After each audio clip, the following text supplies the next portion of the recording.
It was always there. I've always felt it, no matter where I laid down or slept. That pressure, the feeling of being watched. Haven't you felt it? Whenever you opened your eyes, you expected something to pop out at you, right? I've had that so many times. When I've buried myself under my covers, the hovering sensation and the dread of opening my eyes.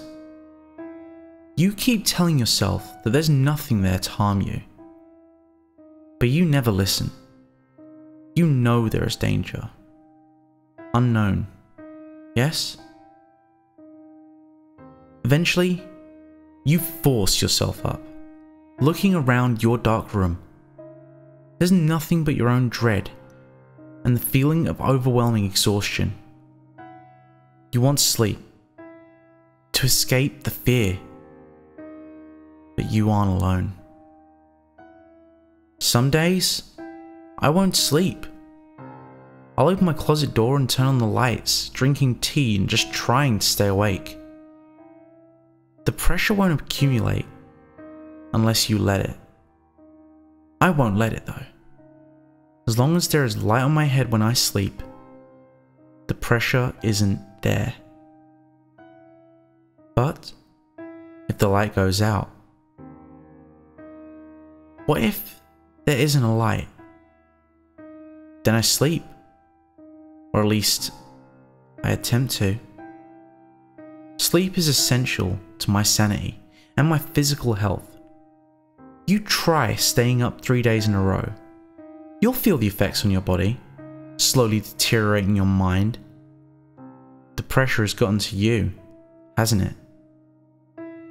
It's gotten to me too. The pressure knows what it's doing. It's making me insane. But I'm able to write, right? I'll write out everything I've done. Then I'll be sane.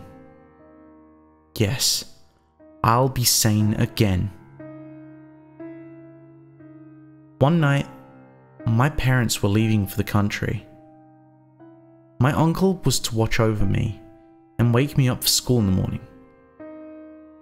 I had asked them if I could leave the hall light on, and they had said yes, if only out of the urgency of leaving. I was happy for that moment. The pressure wouldn't get me today.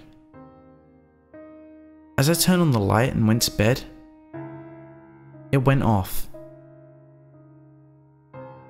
For a moment, I feared it was. I didn't know what I'd feared. I just knew something was bad. But it was my uncle instead. I'd gotten up and turned on the light again. He looked angry. The son of a bitch always wanted his way. The light didn't even affect him, never mind the pressure. He called me a brat and turned off the light again. I fell asleep with tears in my eyes. The next time when there was no light, I was forced into my dreams without the aid of light. And this time, I dearly paid for it. My dreams were nothing. An ever expanse of darkness. There was no sound, no horrors to be fought. I instead awoke. The pressure around me. The sound of a voice in my head. Don't look. I didn't understand, of course. I was simply 11 at the time, and my eyes were already open. Look at what? I wondered. But I never received an answer. I eventually fell asleep once more. The pressure still around me. This was in the light this time. My sanity was wearing thin. I was at a friend's house for her birthday. Being the nice guy I was, I decided to visit. We were in her room when I started shivering. It was at least in the fall time, but her room was warm. I didn't notice anything was wrong when I started talking about it. The pressure. Of course, she had no idea what I was talking about. I described the pressure as a three-headed entity, a god of sorts. I believe she thought me insane. I'm sane, though. I'm writing, aren't I? I'm sane. I'm sane. I'm sane. Eventually, I collapsed onto her bed and was covered with blankets. I eventually calmed, but it was still wrong. Pressure was everywhere. This was the first time it was in the light. I can't escape now. Pressure is everywhere. You don't know what you think is wrong, but it's there, and you feel it. It's clogging up my ears, and it's into my head. But I'm sane, and I know it. I'm sane. I am sane. I'm sane. I've woken up now. It's dark outside. I wasn't exactly sure what had happened. My parents were crying when they called me. They told me my uncle was dead. I didn't understand at first. But then I knew. Pressure. It'd gone to him as it had gone to me. There is blood staining my hands. But I know it's not mine. It can't be my uncle's, right? I looked on the news this evening. Apparently, my friend's gone to the hospital in critical condition. I'm not sure why, however. When they got a shot of her, she looked fine. However, pale. She appeared to be choking or gasping, trying to speak. Instead, she threw up black liquid. It looked so familiar, but I couldn't put my finger on it. I was, however, concerned. I made a note to visit her tomorrow. I wonder why I can't feel the pressure anymore.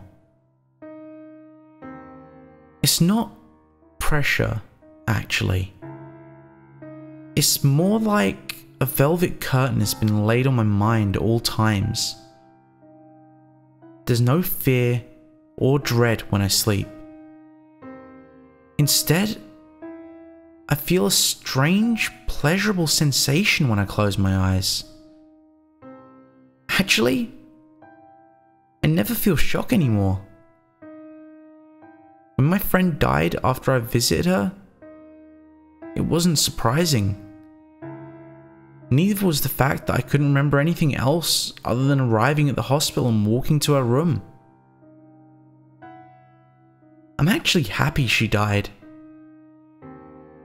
She didn't deserve to live with pressure. She crumbled easily under it. It's a shame, really. It would have been nice to have someone to relate to. More and more people have been dying around me. I'm not sure what to make of it. At first, it was my boss. A man who slept in his office whenever we were working. He always kept his light on. I can't quite remember going to work yesterday, but I'm sure everything went as usual. I asked my co-workers, and they said I apparently asked the boss a question before leaving. I'm starting to wonder if I've been doing something wrong.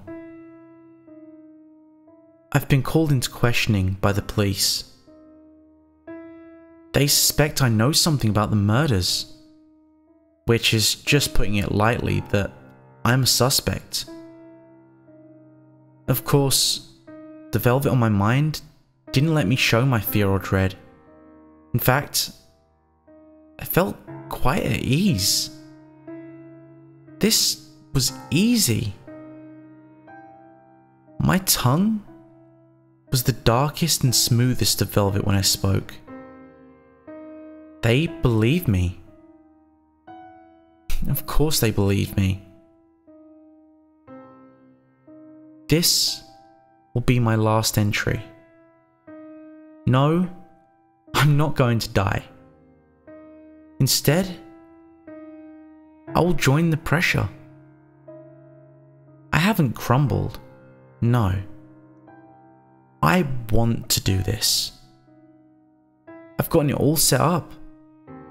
My parents and my co-workers are invited, along with all of my friends. I lured them into a sort of party, celebrating a friend's so-called birthday. Of course, this friend doesn't exist. There is a knife, which I will use on my staircase. They will see me joining the pressure as the velvet drips from my neck. I will smile as wide as I ever had, feeling the sweet release I have been dying for. And my last words, you may ask? I'm under pressure.